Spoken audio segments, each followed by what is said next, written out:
हमने उस वक्त इसलिए विरोध नहीं किया, उससे वंचित ना हो।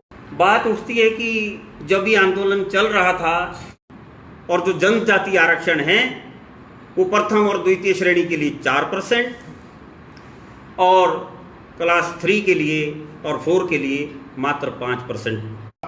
गिरिपार का सारा समाज है वो इसमें हमारा में सर्वसम्मति से निर्णय लिया गया दें और जो हमारे ओबीसी के अधिकार थे वो हमें निरंतर जैसे थे वैसे एज इट इज बरकरार रहें। एसटी बिल राज्यसभा में पास होते ही एक और जहां नाटी डालने और जश्न मनाने का दौर शुरू हुआ, तो उसके बाद पांवटा साहिब में प्रेस कॉन्फ्रेंस का दौर भी शुरू हो गया। शनिवार को पांवटा साहिब के पीडब्ल्यूडी रेस्ट हाउस में हाटी संघर्ष समिति पांवटा इकाई द्वारा एक प्रेस वार्ता रखी गई थी। इसके बाद तुरंत अगले दिन यानी कि रविवार को ओबीसी वर्ग द्वारा एक प्रेस वार्ता रखी गई है। इस दौरान उन्होंने क्या कुछ कहा और अपने हितों को लेकर क्या कुछ बता रहे हैं, आपको जरूर सुनना चाहिए। नमस्कार जी, मैं रामलाल शर्मा, मुख्य सलाहकार गिरिपार हट्टी अन्य पिछड़ा वर्ग संरक्षण समिति सिरमौर। सबसे पहले सभी पत्रकार वार्ता में स्वागत करता हूं, अभिनंदन करता हूं। आज हमारी यहाँ जो ये ओबीसी वर्ग की जो बैठक हो रही है, गिरिपार हट्टी अन्य पिछड़ा वर्ग संरक्षण समिति की जो बैठक पांवटा रेस्ट हाउस में रखी गई थी। गिरिपार क्षेत्र को हाटी का दर्जा मिला है, इसके लिए हम अपने समाज की तरफ से केंद्र सरकार का, प्रदेश सरकार का आभार प्रकट करते हैं, धन्यवाद। जो ये हमारे वर्षों से चली आ रही मांग है ये आज पूर्ण हुई, इसके लिए माननीय मुख्यमंत्री जी का, जो पूर्व मुख्यमंत्री है, वर्तमान मुख्यमंत्री है, और केंद्र सरकार का, माननीय मोदी जी का, गृह मंत्री अमित शाह जी का और जेपी नड्डा जी का, हम उससे वंचित ना हो। हमें वो अधिकार हाटी के इस मुहिम में जो है, हाटी के साथ हम जब साथ थे तो हम चाहेंगे कि हमारे साथ जो हमारा गिरिपार का सारा समाज है वो इसमें हमारा भी साथ दें और जो हमारे ओबीसी के अधिकार थे वो हमें निरंतर जैसे थे वैसे एज इट इज बरकरार रहें। मैं विस्तार से चर्चा के लिए जो हमारे महामंत्री है हेमा शर्मा जी, इनको अब ये आपको विस्तार से बताएंगे कि हमारे समिति के क्या मुख्य वो है कि हम वो क्या चाहते हैं। शर्मा जी, बहुत बहुत धन्यवाद जी। पत्रकार बंधुओं का आज की प्रेस वार्ता में हार्दिक स्वागत, बहुत बहुत अभिनंदन। आज यहाँ पर गिरिपार हाटी अन्य पिछड़ा वर्ग संरक्षण समिति की बैठक बुलाई गई। ये गिरिपार हाटी अन्य पिछड़ा वर्ग संरक्षण समिति एक रजिस्टर्ड संस्था है जो कि जिसकी पंजीकरण संख्या HPCD 13261 है। ये इसमें पूरे गिरिपार क्षेत्र के हमारे जो ओबीसी में के तहत आते हैं, इसमें भाट या डेटी जितने भी वर्ग है उनका सभी का प्रतिनिधित्व है।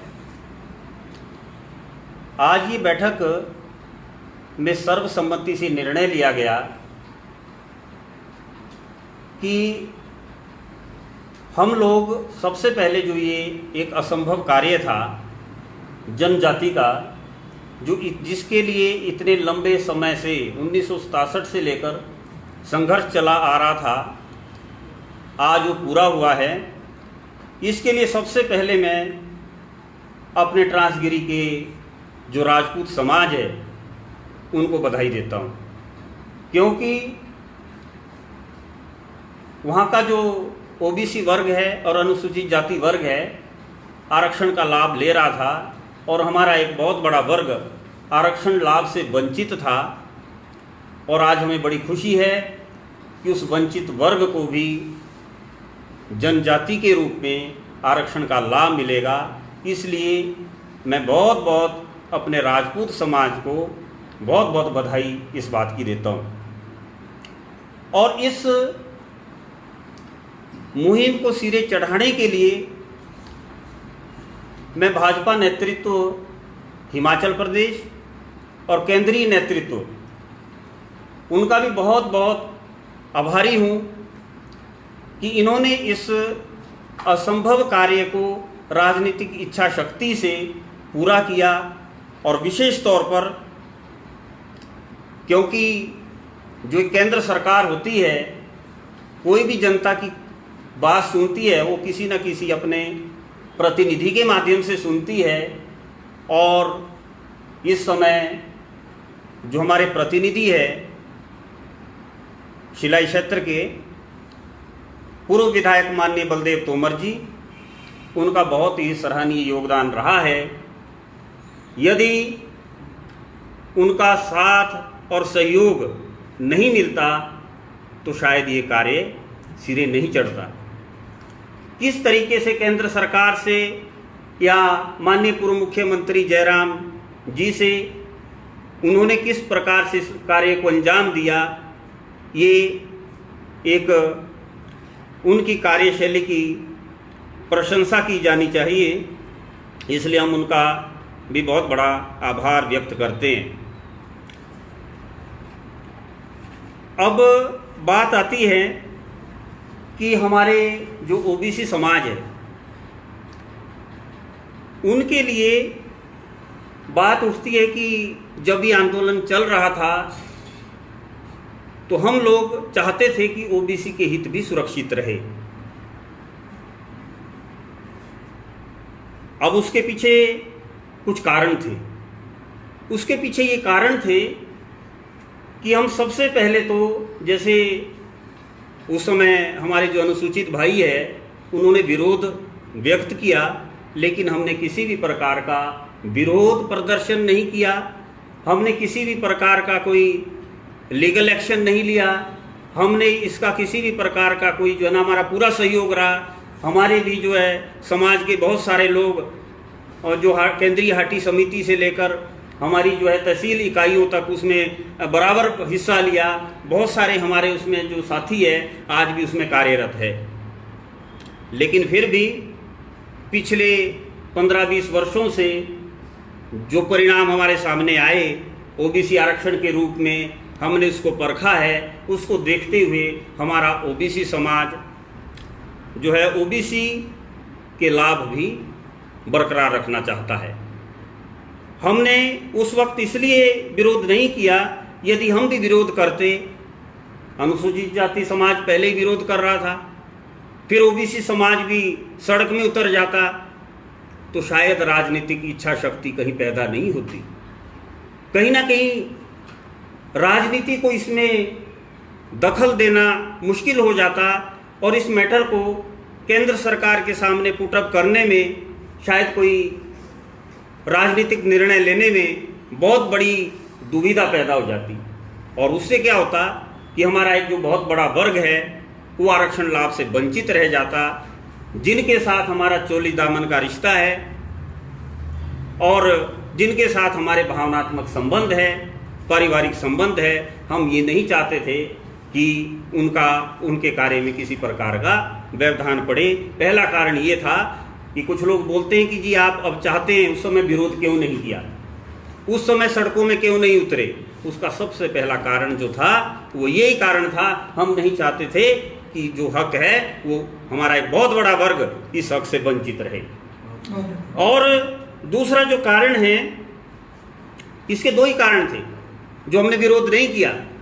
दूसरा जो कारण था कि जब हमने ये बात, जब ये सिरे चढ़ रहा था कार्य और इस बात पर पूरी इसमें जो है वो मार्च में जब पंजीकृत हुआ और इसके कुछ स्कोप बने कि ये काम बनेगा, उसके बाद ओबीसी समाज ने भी इस पर अपने ओबीसी आरक्षण पर मंथन करना शुरू कर दिया। और उस मंथन करने के बाद हमने भी अपनी बात माननीय बलदेव तोमर जी के आगे रखी और उन्होंने आश्वासन दिया कि हम आरक्षण ले नहीं रहे हैं, आपको आरक्षण दे रहे हैं। आपके जनजाति के साथ साथ ओबीसी के हित भी बरकरार रहेंगे। अब ऐसा आश्वासन मिलने के बाद हमारे समाज ने अपनी अपनी विचारधारा के आधार पर दोनों ही राजनीतिक दलों का समर्थन चुनाव में किया।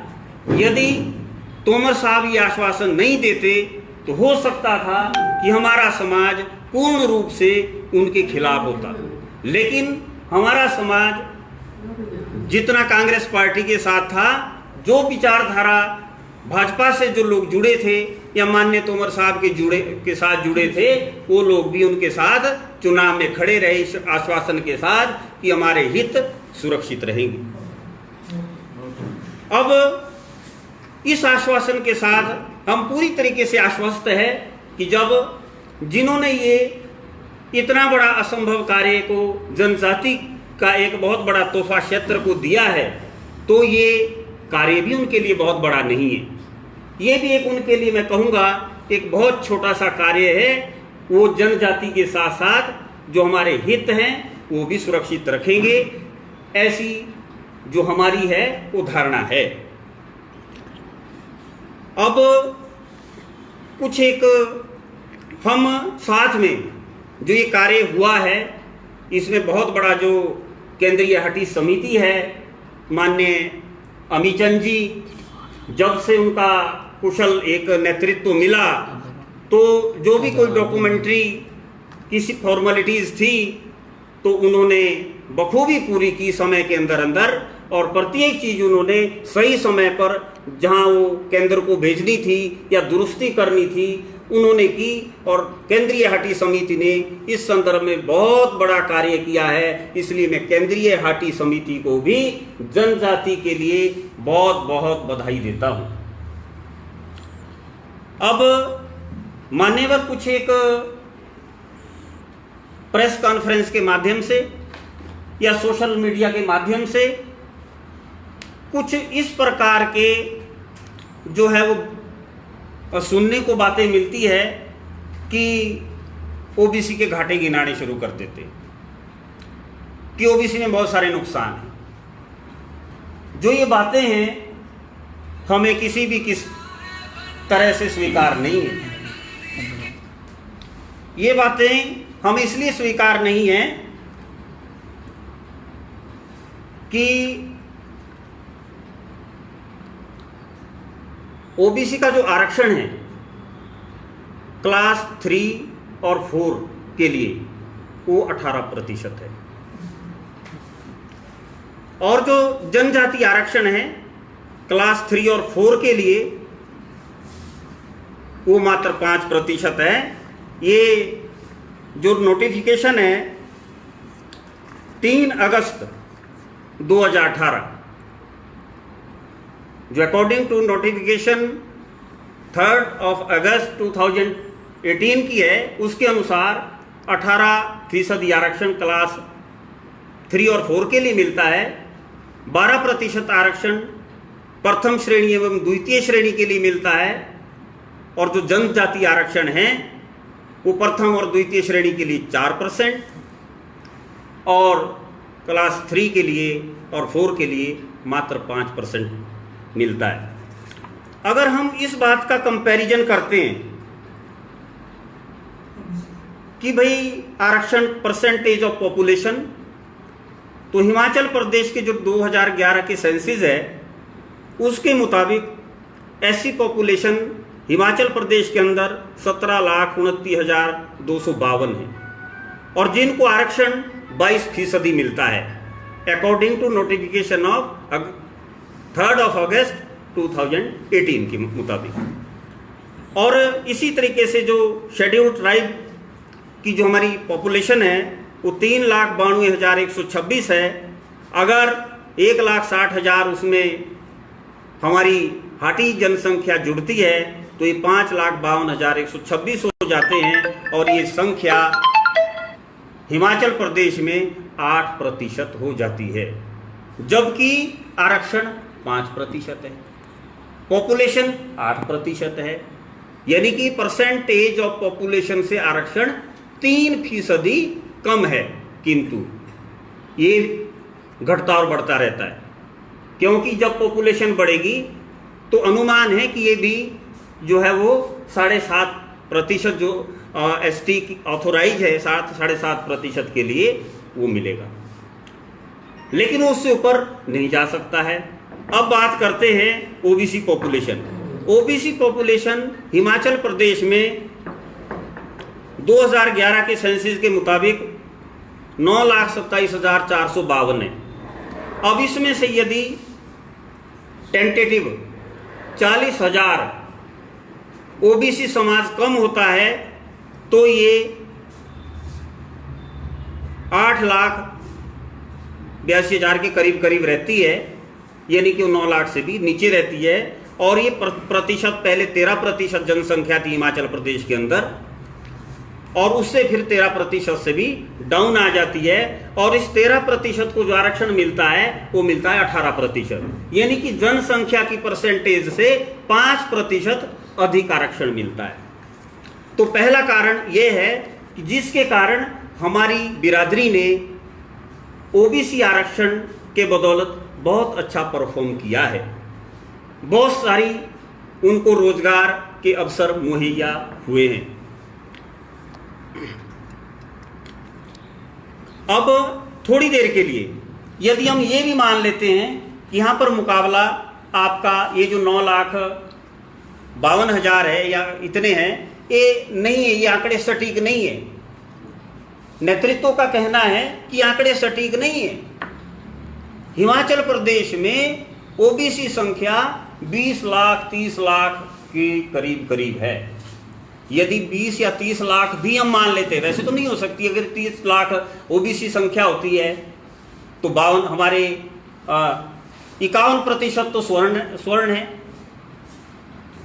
और जो है 51% अगर स्वर्ण है, और जो है वो क्या बोलते हैं 25% SC है, 6% जो ST है, 13% OBC, तो हिमाचल प्रदेश की जो आबादी है 68 लाख की बजाय फिर तो 1 करोड़ होनी चाहिए।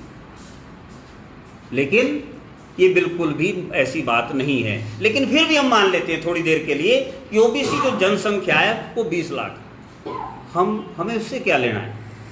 जनसंख्या 20 लाख में भी यदि हमारा OBC समाज बहुत अच्छा परफॉर्म कर रहा है, इतनी ज़्यादा नौकरियों का कोटा ट्रांसगिरी के OBC क्षेत्र में आ रहा है, तो इस बात की क्या गारंटी है कि जहां पर मात्र 6% या 8% आबादी है और मात्र 5.5 लाख ST है, इस बात की क्या गारंटी है कि वहां पर हमारा जो समाज है उससे अच्छा परफॉर्म करेगा या उससे ज़्यादा नौकरियां मिलेगी। इसका सीधी सी बात है, एक आसान सा उसमें फार्मूला है कि अभी ट्रांसगिरी के OBC समुदाय का मुकाबला बहुत ही पिछड़ी जातियों से होता है, जिसके कारण एक लार्ज शेयर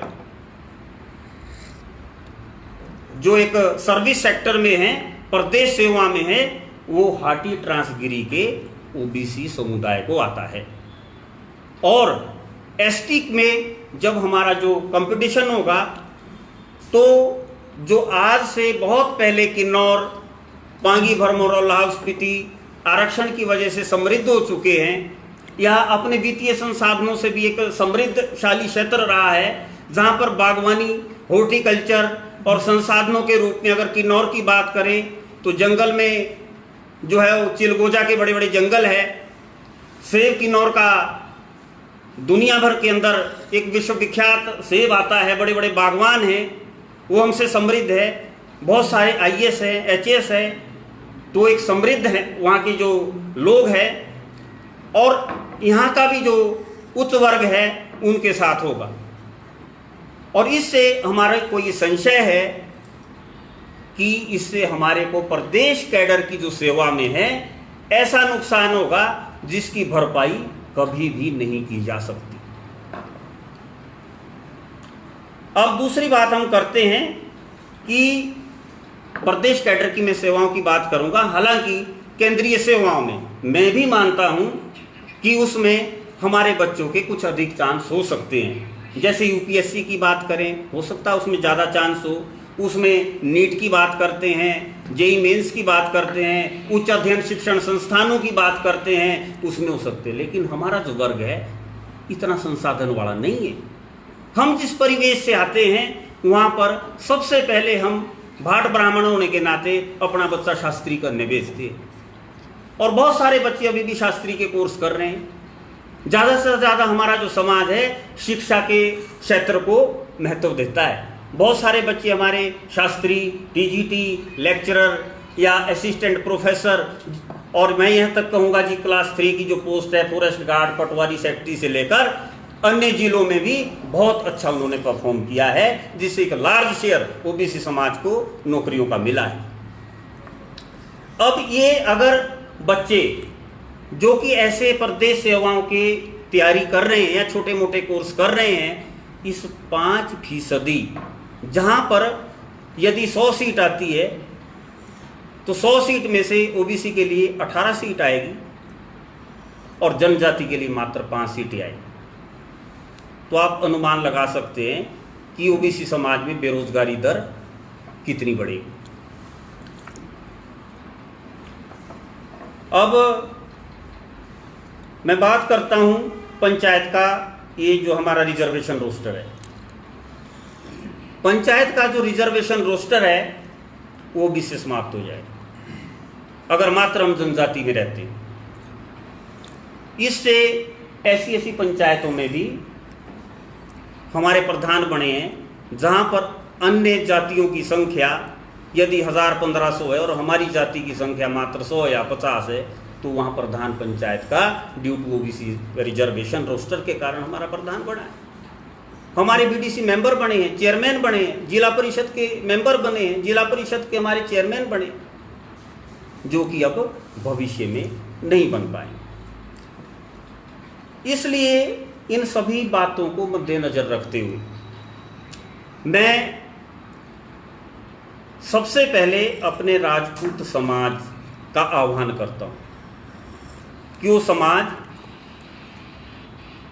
अब हमने उनके लिए जितना हो सकता था हमने फाइट किया है। अभी हमारे लोग हाटी मूवमेंट में हिस्सा ले रहे हैं, वो भी क्योंकि अब उनको मिल चुका है, उनको कोई भी प्रभाव नहीं पड़ता है। और दूसरी बात, हम इसका विरोध भी नहीं करेंगे हम कभी भी, और हमें तो जनजाति भी चाहिए, कारण हमें कमिटमेंट जो दी है उस समय माननीय तोमर साहब ने वो यही दी है कि जनजाति के साथ साथ आपको विकल्प मिलेगा। तो हम तो उस बात से बिल्कुल आश्वस्त है।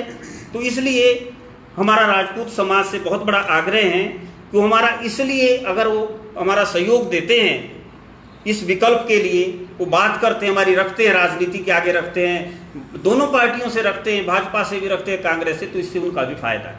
वो कैसे फायदा है कि यदि स्टेट कैडर के अंदर ज़्यादा सर्विसेज होने के कारण जो हमारे बच्चे हैं वो ओबीसी का चयन करेंगे। जब हमारे बच्चे ओबीसी का चयन करेंगे तो जो जनजाति के लिए है वो सीधी जो लड़ाई है वो राजपूत समाज की ही रहेगी, और जो भी सीट जनजाति में आएगी, लाहौल या किन्नौर के अतिरिक्त जितनी भी ले सकते हैं इंटरव्यू या कमीशन फाइट करके, तो जो भी सीट मिलती है अपनी क्षमता के मुताबिक, वो जो सीट है जनजाति की वो राजपूत समाज को आएगी। और हम लोग उस समय अधिक आरक्षण होने के कारण जो है वो, ऑब्वियसली बात सही है कि जहाँ पर सीटें ज़्यादा होगी ओबीसी समाज, राज्य की जो कैडर की सेवाएं हैं वहाँ पर ओबीसी का चयन करेगा। अगर ओबीसी का चयन करेगा तो वहाँ पर जनजाति के लिए जो कंपटीशन करने के लिए कम से कम अपने जो ट्रांसगिरी का जो भाट ब्राह्मण समुदाय है वो तो कम हो जाता है निश्चित तौर पे, जिसका जो फायदा है हमारे राजपूत समाज को मिलेगा। अब भूषण ज्वेलर्स